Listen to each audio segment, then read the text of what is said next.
Have you ever had anything bring you to the point that you wasn't sure if you could get out of this? Somehow it's not the one thing, but it's everything. It's everything you went through all the years before, and to find out that the things are never going to stop coming at you, that finally brings you to the point that you say, you know what, I'm not sure I want to get up out of the bed in the morning if all I got to face is another fight. This is for those of you who are going through the fight. Those of you who are wondering, how can I keep going like this? Some of you have been through so much that you should have lost your mind. It's all right to fail as long as you fail forward. It's all right, but I need you to have heart, because there's some things you just can't get without perseverance. Don't think it's strange when things happen to you, because every man, every woman, every boy, every girl will go through a time where your faith will be tested. I know what it's like to barely hold on, to barely feel like you're breathing, and barely feel like you can come up for air. Look up. Look up and recognize that there is a way out. There is a path for you to take. And it's not an easy path. It takes courage and it's hard. But what is the other choice? What else can we do? Let the darkness completely consume us, be overtaken by temptation and vice? No. Do not accept that. You can triumph over these dark forces. You can become better. You can be better. You got more than you think. You can do more than you think. You can go further than you think. You can have more than you think. And stop blaming somebody else over what you don't have. It's time for you to know what you got in your hand. Stand up for your dreams. Stand up for what you want in your life. Decide that your life is so meaningful to you, that you love you and you love life so much that you're going to stand up for what you believe in, because you can fall for anything. And so by being committed to everything that I started, I finished it. It built a certain type of spirit. It built a certain type of mentality. And so now I couldn't quit even if I wanted to. I couldn't stop even if I wanted to. I had too much sweat equity in my life and everything that I was doing. When it gets tough, I'm going to press my way. When I get tired, I'm going to press my way. When it's not convenient, I'm going to press my way. When my heart is broken, I'm going to press my way. When I'm rejected, I'm going to press my way. When I'm broke, I'm going to press my way. When I'm disturbed, I'm going to press my way. You would just believe that your day coming, that the sacrifices you are making today, they gonna pay off. But if you do not believe, it ain't gonna happen. So I need you to work on your faith. I need you to wake up every day and say, today ain't today, but my day coming. And I will not give up until I get to that day. I will not stop. I will not give up. I will not give in until my day comes. In the world, that something else should motivate you to do what you're doing. If what you are doing is significant enough, you don't need any other thing to motivate you.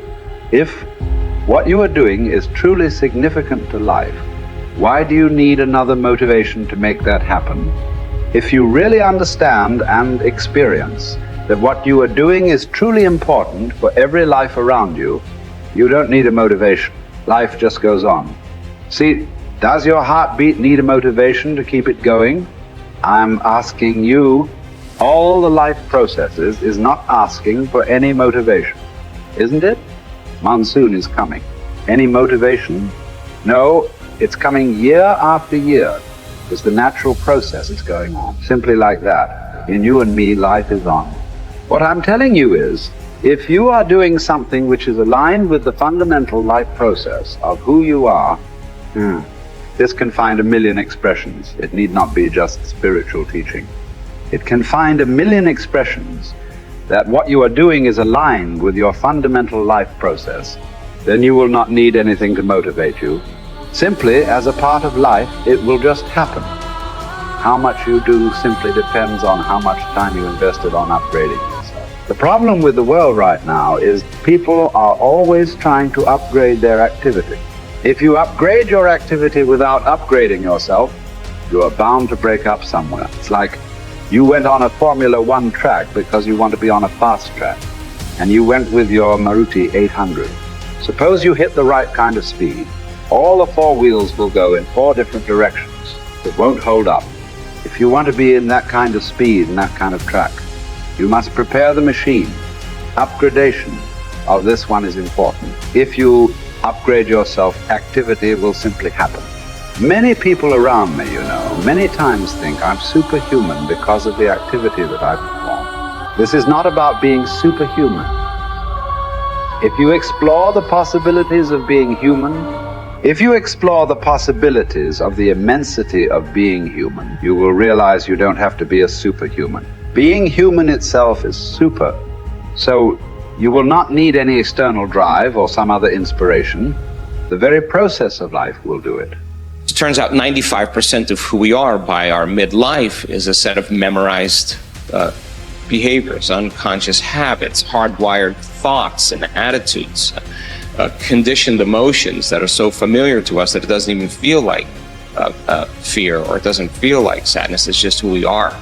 So it usually takes crisis or trauma or disease or diagnosis or your lowest point in your life where you're knocked to your knees. And for that moment, you actually have a view of yourself outside of yourself. You can see yourself from a different state. The facade, the whole illusion is over. And that's when a person really begins to think about what they've been thinking about. They begin to notice how they speak or how they act. And I think they begin to pay attention to those feelings on a more regular and conscious basis. And the word meditation, I looked this up because when I started my journey, I'm very scientifically minded. The word meditation, the symbol means to become familiar with. So then the first step to change, if you wanted to create a new life, you have to change. To change your personal reality, you have to change your personality. And the first step is consciousness or becoming aware. So the moment you become conscious of your unconscious thoughts, the moment you become aware of your automatic reflexive habits and your emotional reactions, the moment you can become so conscious of those unconscious states of mind and body that you don't go unconscious again, so familiar with those states. And how many times do we have to forget or go unconscious till we no longer forget or go unconscious and we stay conscious? That's lighting a match in a dark place. And most people, when they do meditation, they actually think, when those voices come up and when the chatter starts and those emotions start, they actually think that they're doing their meditation wrong. And I want them to know that they're actually doing it right, because you're coming up against those thoughts that slip by your awareness unnoticed or unchecked by many people. You all of a sudden catch how you speak. And people say, if I really want to be happy, let's think about this. I don't want to complain. I don't want to blame. I don't want to make excuses. I don't want to feel sorry for myself. I'm going to stop that. Now that's breaking a habit of being yourself. That takes a lot of energy and a lot of awareness. And our environment then, the circumstances, our environment are always available for us to think and feel equal to everything in our life, So the environment for many people, as we said earlier, controls the way they think and feel. So when they respond to their coworker, when they respond to the news, when they respond to the traffic in their life, that response causes them to return back to those unconscious programs. But sitting in a meditation and really sitting in the fire and believing that there's something on the other side of that thought, believing that there's something on the other side of some behavior or some emotion that makes us feel a certain way, that's stepping into the unknown. And it takes us disconnecting from the environment. That's what meditation is about. Playing music or hearing nothing, or closing your eyes and not eating, not smelling, not tasting, not feeling with your body. You're putting your body away and you're not letting it be the mind or the program. You're making it sit still. You're training the animal, right?